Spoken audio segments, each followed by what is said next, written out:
autant que nous pensons que Dieu va nous punir ou,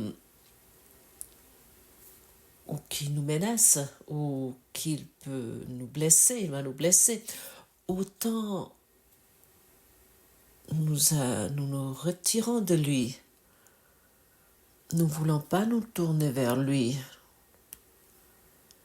Qui aimerait se tourner vers un père qui nous punit et que nous croyons qu'il peut nous blesser, autant que nous avons cette possibilité de nous retirer de lui, de nous cacher devant lui, autant que nous allons le faire. Et ça, c'est notre résistance que nous maintient dans notre isolation et dans un monde étranger où nous vivons dans l'exil. Tous les exercices que nous faisons avec ce courant miracle nous sert de nous enlever ces obstacles que nous avons créés inconsciemment devant l'amour.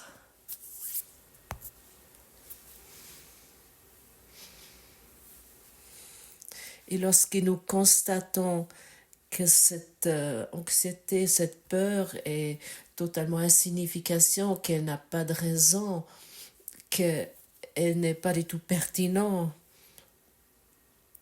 à ce moment-là, nous allons de plus en plus nous confier à l'amour que nous sommes véritablement.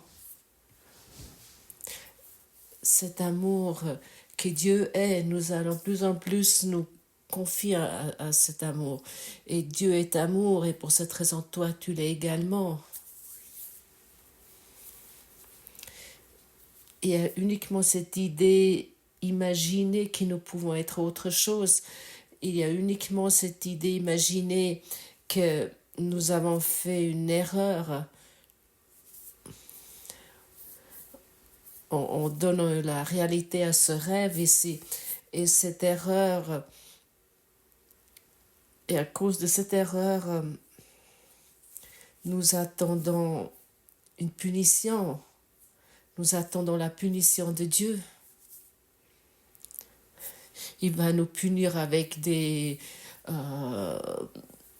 avec du feu, avec des tsunamis, avec des catastrophes environnementales. Il va nous punir parce que nos proches sont morts ou parce qu'il y a des guerres qui ont lieu, etc., etc. Même les maladies, nous les mettons dans cette idée, nous mettons sur cette idée d'un Dieu égaux. Et autant que ce Dieu égotique est encore actif en nous, autant nous ne voulons pas nous approcher de lui. Nous pouvons trouver encore autant de mots éloquents ou comment nous cherchons l'amour et à quel point nous sommes formidables et que les autres ont fait une erreur et eux ils sont des pécheurs qui sont coupables. Peu importe. La question est à quel point tu as atteint la paix en toi.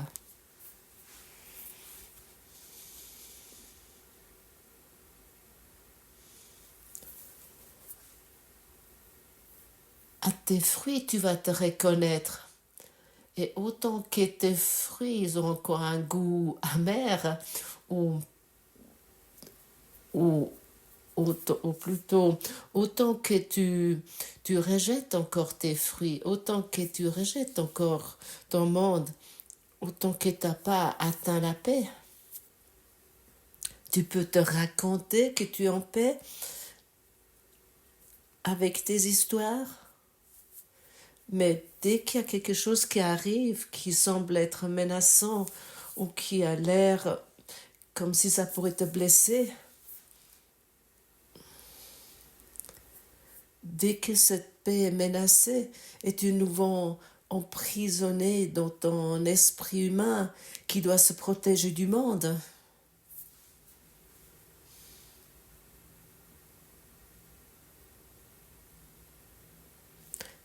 Dieu est dans tout ce que je vois parce que Dieu est dans mon esprit, mais comme dans le tien aussi. Et nous voyons uniquement avec la lumière de Dieu. Et nous pensons uniquement avec l'Esprit de Dieu. Et autant que nous croyons que nous pensons avec notre soi séparé, c'est-à-dire qu'avec nos images pensées, et que nous pensons que ces images pensées sont réelles, autant nous sommes dans l'anxiété, dans l'inquiétude et dans l'effroi. Et c'est cela que nous voulons vraiment comprendre et nous devons vraiment comprendre. Parce que autant que nous ne le faisons pas, autant que nous croyons à nos images pensées, ou par exemple pendant ce moment-là, tout roule, tout se passe bien, parce que j'ai un bon travail, parce qu'avec mon partenaire de vie, tout va bien aussi actuellement. Mon état de santé semble aussi être ok. Puis bon, j'ai aussi assez d'argent pour de quelconques raisons.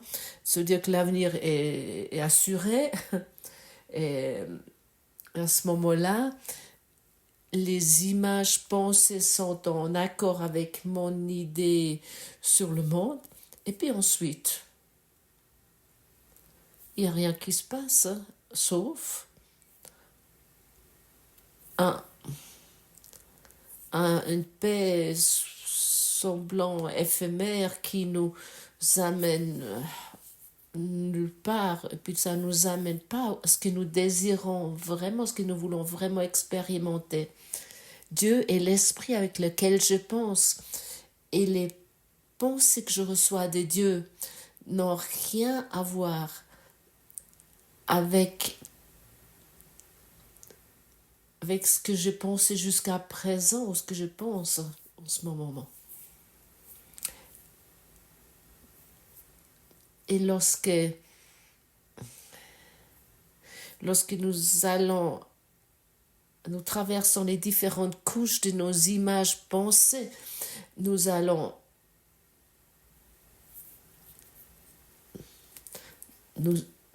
reconnaître les véritables pensées qui viennent de notre soi divin, notre soi de Dieu.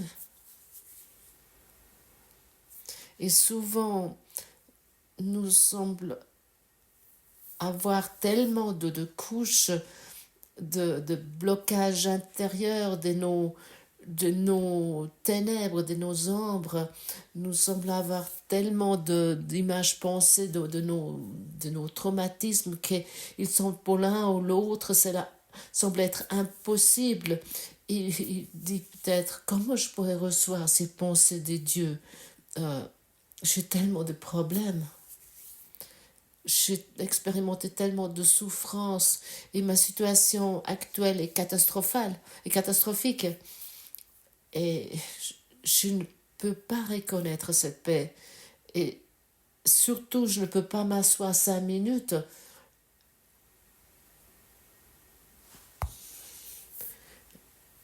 et d'abandonner toutes ces images pensées.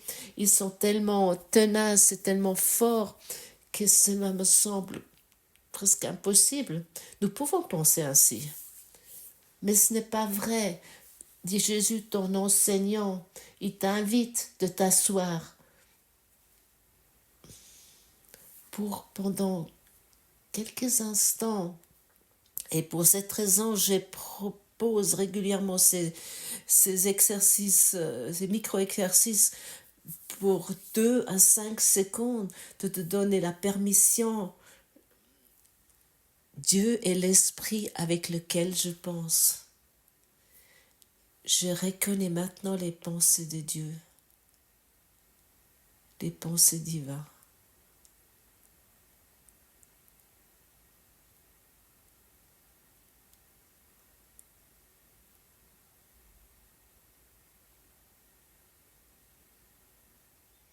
Et ces micro-exercices, ils ont un potentiel énorme, ça éveille un potentiel énorme en toi.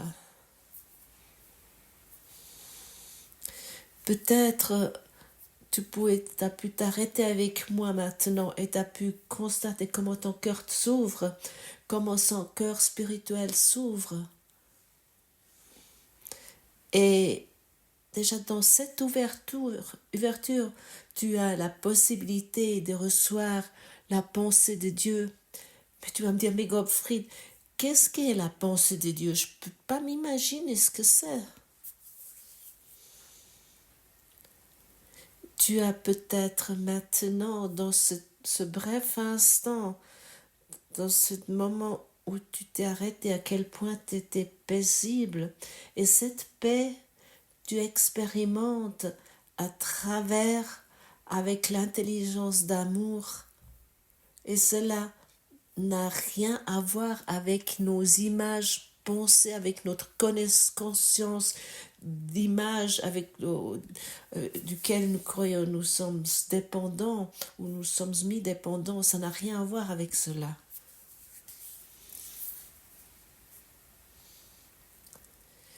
Et si tu prends ces 2 à 5 secondes et tu t'ouvres à ton soi de Dieu, ça devient facile d'étendre ça à 10 à 15 secondes, à 20 secondes, même à 1 minute. Et cette minute, cette seule minute peut être tellement précieux, ça peut changer ta vie totalement. Et il est utile de savoir, ne t'efforce pas. Si je te dis maintenant, ça peut changer ma vie à 180 degrés, beaucoup croient qu'ils doivent s'efforcer d'expérimenter cela en eux. Et ça, c'est nouveau l'ego. Ne t'efforce pas, respire. Respire dans ce soi de Dieu. Sens cela dans ton cœur.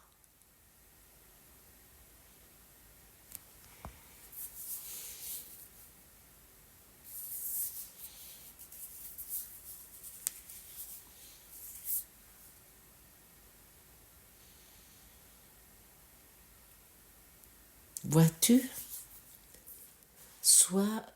Sens ce soi de Dieu dans ton cœur et tu deviens plus doux avec toi et tu viens en contact avec cela.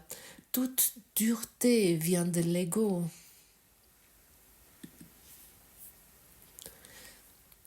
Chaque je dois, parce que ça va changer ma vie, parce qu'après j'irai mieux, ça vient de l'ego. Nous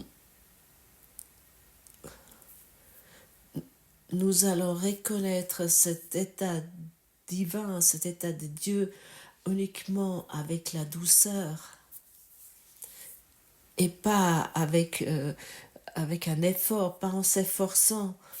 Si tu te mets avec douceur dans ta respiration et tu maintiens ta conscience sur ton centre de poitrine, tu vas reconnaître, tu vas sentir, tu vas expérimenter.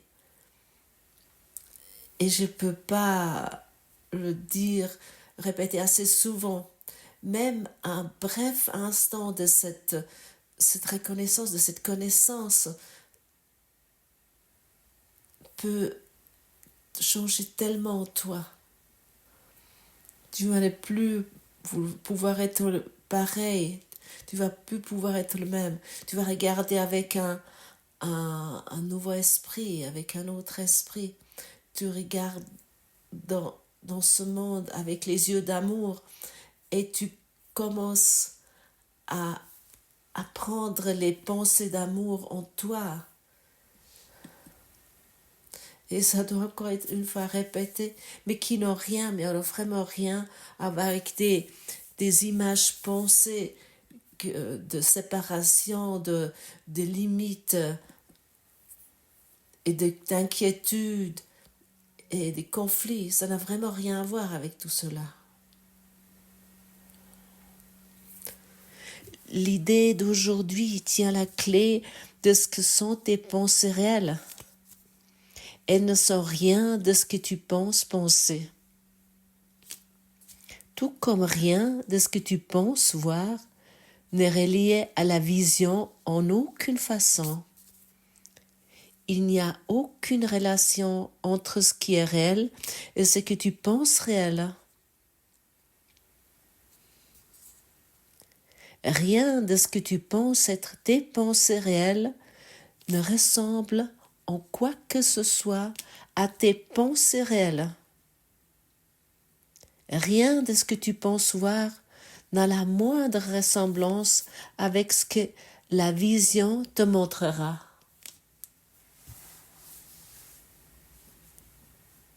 Oh, ça c'est intéressant, non? Réfléchis une fois sur cela. Pour moi, c'est vraiment extrêmement utile lorsque je lis des textes comme ça, de m'arrêter et hey, qu'est-ce qu'on me dit ici? Et qu'est-ce que j'ai pensé jusqu'à présent? Avec quoi je me suis identifiée jusqu'à présent? Et qu'est-ce et quelle vérité je voulais rendre réelle sans cesse qui n'a rien à voir avec cela? Qu'est-ce que j'ai cru jusqu'à présent qui était la vérité? Toi et moi, nous sommes éternels. Et ça n'a rien à voir avec nos pensées limitées. Nous ne pouvons même pas nous imaginer l'éternité autant que nous nous identifions avec les pensées de la peur, de l'anxiété.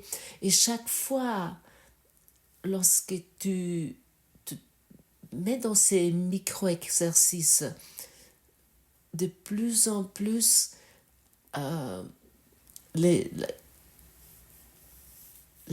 soi-disant couche qui semble être insurmontable, elle va être surmontée.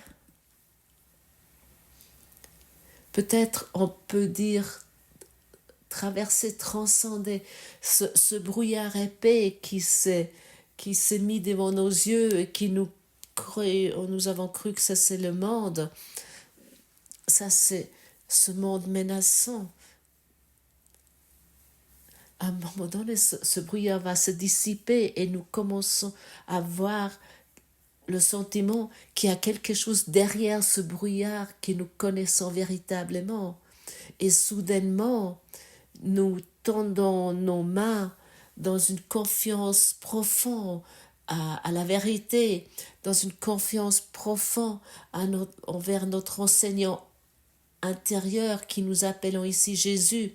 Nous tendons nos mains et soudainement nous sentons il y a quelque chose de fascinant, quelque chose d'indescriptible, qu'on ne peut pas comprendre avec des mots.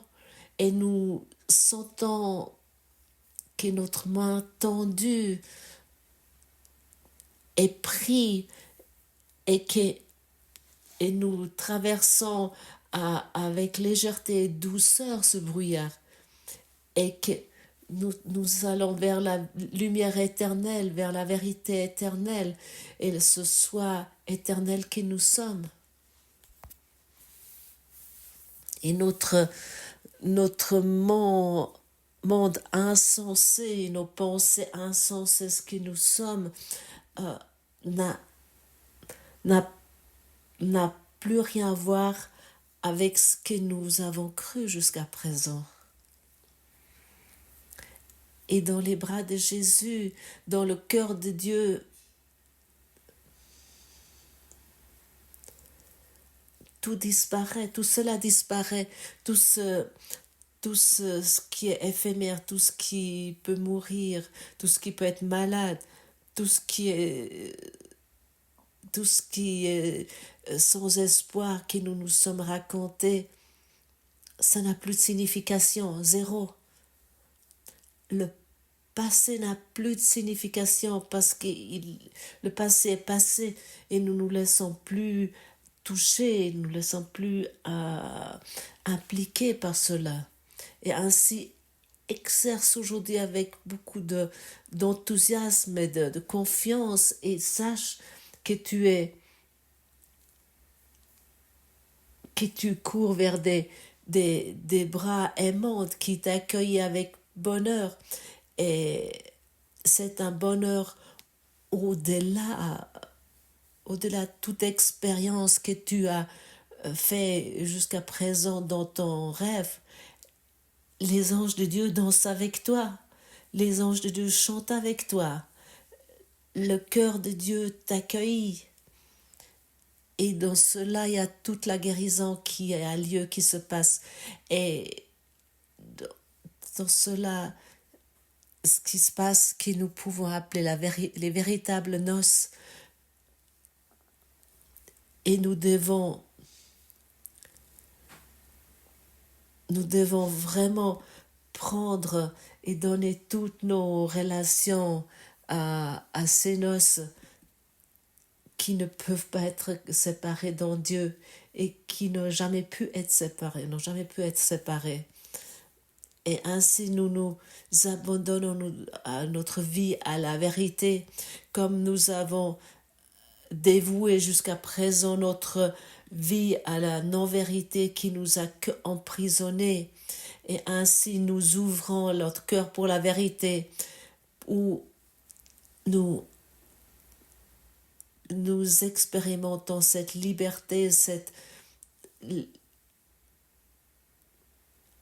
où nous expérimentons cette vérité qui est sans mots, qui est infinie. Et nous la reconnaissons ainsi, cela. Tu es un soi de Dieu. Tu es né de la lumière. Et ça signifie que tu es un soi de lumière. Tu es un soi uni avec la création. Et celui qui s'expérimente uni avec la création, il est dans une certitude profonde et dans une connaissance profonde du véritable bonheur, de la joie véritable, de l'amour véritable, qui n'a rien à voir avec ce que nous avons fait de l'amour. Nous croyons savoir ce qu'est l'amour. Nous croyons savoir ce qui est la joie, ce qui est le bonheur, le plaisir. Mais regarde, mon cher ami, tout cela est limité. Et avec les limites, ni toi ni moi peuvent être heureux. Toi, tu es un soi éternel de lumière qui s'est efforcé dans un corps qui s'alimente des miettes de pain d'amour, des miettes de pain de bonheur, des miettes de pain, des bonheurs éphémères qui ne durent pas plus longtemps qu'un battement de cils. Et c'est déjà parti. Notre vie ne dure pas plus longtemps qu'un battement de cils. Et c'est déjà passé. Avec un battement de cils, avec un battement de cils de vie, de bonheur, de plaisir, nous ne pouvons jamais être satisfaits. Et Jésus, notre enseignant bien-aimé, il nous enseigne tout seul avec toute son douceur. Fais-lui confiance, il va te le montrer. Fais-lui confiance, il va te guider. Et il t'implore de t'exercer. Il t'implore de t'abandonner à ses leçons, de pratiquer ses leçons pour qu'il puisse te montrer le chemin vers le cœur de Dieu. Mais autant que nous refusons l'exercice, la pratique, il ne peut pas nous enseigner. À ce moment-là, nous apprenons uniquement avec la souffrance. Ce temps est révolu que nous devons apprendre à travers la souffrance. Le temps est révolu que nous devons, à travers la mort, la souffrance, la maladie et des événements horribles, que nous devons apprendre ainsi. Maintenant, c'est le temps du retour. Maintenant, c'est le temps du souvenir à la sainteté en toi. Le temps de souffrance est révolu, c'est terminé. Il y a le secours qui est arrivé. Tu as cherché une réponse. Et elle est ici. Ici est la réponse. Même si elle ne se représente pas comme toi tu t'imaginais. Peut-être tu as cru Jésus arrive personnellement, il t'impose la main et tout va bien. La bénédiction de Jésus est maintenant dans ton cœur, mais autant que nous réfutons cette bénédiction, nous ne pouvons pas la reconnaître. Jésus pourrait être personnellement devant toi, rien ne se passera. Tu le reconnaîtras peut-être même pas, malgré que son pouvoir de rayonnement pourrait enlever certainement beaucoup d'images pensées.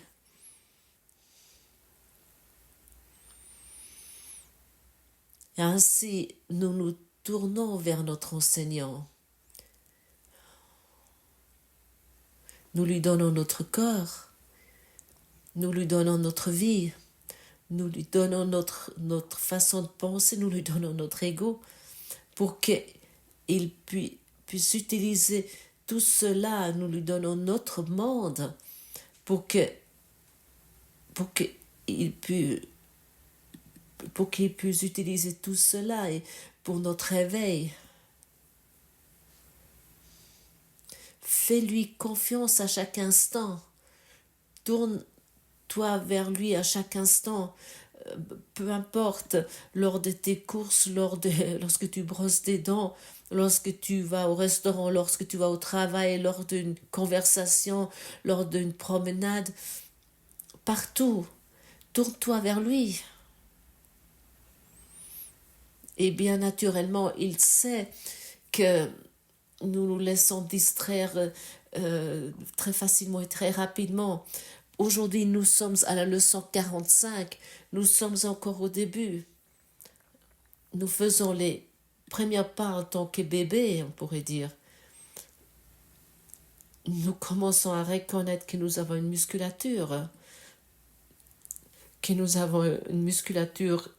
d'esprit, une musculature spirituelle avec laquelle nous pouvons atteindre une nouvelle vue, une nouvelle vision.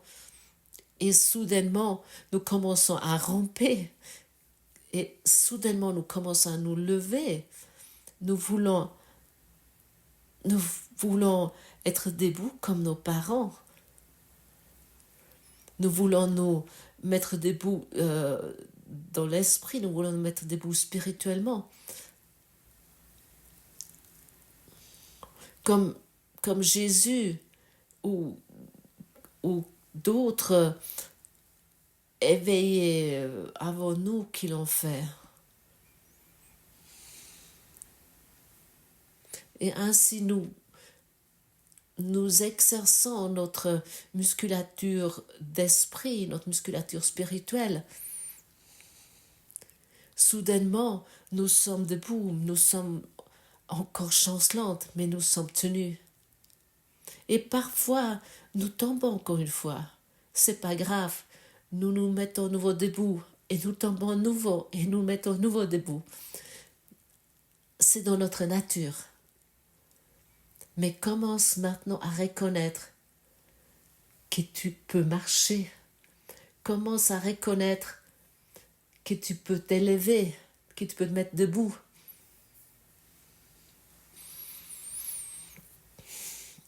ainsi nous allons ensemble, dans la paix.